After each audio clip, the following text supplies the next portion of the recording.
Teenage Mutant Ninja Turtles The Arcade Game was the second Turtles game released on the NES, and it was definitely the game all of us kids were waiting for. The first Turtles game released on the NES was famously bad, and made most kids that purchased it cry in the streets for days after playing it. It was a frustrating, crappy side-scroller that had almost nothing to do with the Turtles that we knew and loved, and was universally despised from there on out. It didn't help that, while we were stuck with a substandard Turtles game at home, the arcade got an instant classic Turtles game that had kids begging their parents for quarters as soon as we saw it. Not only did it look almost exactly like the cartoon with its great graphics and animation, but up to 4 kids could take control of the Turtles at the same time and try to take down Shredder and all of the iconic characters from the series. This was the Turtles game that we were all frothing over, and it made it that much worse to play this at the mall, and then go home and play this. Thankfully, our patience was rewarded when Teenage Mutant Ninja Turtles The Arcade Game was finally released on the NES. And while it may not have had the 4-player option or looked as good as the arcade version, it still had 2-player co-op and ended up playing just as well as the arcade game. It even came with a coupon for a free Pizza Hut pizza, making it that much more of a no-brainer purchase for any 10-year-old. Once you've inhaled your greasy-ass pizza and gotten to the game, you're met with a bare-bones brawler, but that's okay since the arcade game was bare-bones as well. You can dish out your normal attack with one button and jump with the other. You get a jumping attack as well, but it's mostly used to get you away from trouble.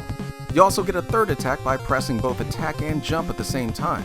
This performs a more powerful attack that can kill monsters in one hit, and absolutely has to be mastered if you want to get very far in the game at all. Using your standard attack can certainly get the job done for a bit, but you'll quickly be overwhelmed if you depend on it too much.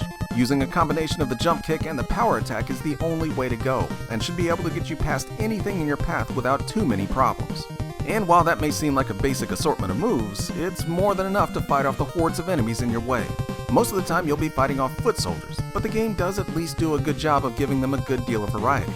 The standard purple guys run straight at you and seem to only exist to be beaten up repeatedly. You also get other foot soldiers that throw ninja stars, use weapons, or find various other ways to try and stop you. You also get other enemies like those annoying robots with the electro lassos, and mousers that constantly chomp on your arm. Overall, it's a good variety for an NES game, and every stage seems to have at least one unique enemy in it.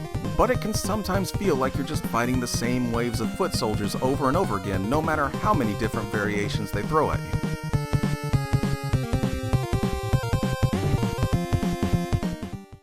The bosses from the arcade also make an appearance on the NES version as well, and they're just as much of a hit sponge as they were in the arcade. There's basically no strategy to defeating them at all, beyond just laying into them as much as you can and hoping that you can outlast them.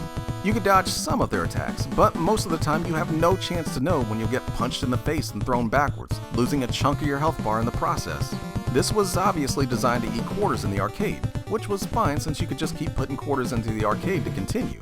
But on the NES, it comes off as cheap and annoying since you're working with a limited amount of lives and continues here. Having a friend to play with you definitely helps make the bosses and the game in general easier, but it would have been nice to have the bosses toned down a bit from their super cheap arcade versions for the NES game. And while the boss AI and most of the game in general tries to stick to the arcade as close as possible, some things were changed for the NES release, including 2 brand new stages that were never in the arcade, like the snow level that now comes after stage 3 and was nowhere to be seen in the original arcade game. Each new stage featured unique hazards and enemies along with brand new bosses and was a pretty neat addition to the game overall. Also, most of the regular stages from the arcade game have been extended to be almost twice as long as their arcade counterparts. It was a nice bonus, even if some seemed like they went on for days. Especially the newly added snow stage, which is like some sort of cruel endurance test at times. Beyond those changes though, the game stuck fairly close to the arcade experience, and honestly that's all of us kids really wanted at the time.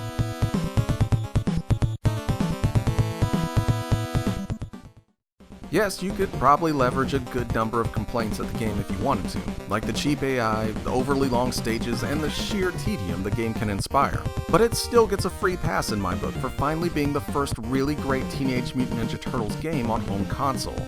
It was the game we should have got in the first place, and it was so much fun that it essentially made us completely forget about the crappy first game. Not to mention that just about any criticism this game got was all but eliminated in the sequel, The Manhattan Project, which would go on to be arguably the best brawler ever released on the NES. And while that game's obviously the better game, Teenage Mutant Ninja Turtles The Arcade Game on the NES will always be the one that brings back the most nostalgia for me. It was fun, easy to play, and a blast when friends came over. Plus, it made that free Pizza Hut pizza taste that much better knowing you could go punch dozens of foot soldier faces on your NES after you got done eating yourself sick, and you didn't even have to beg for quarters to do so.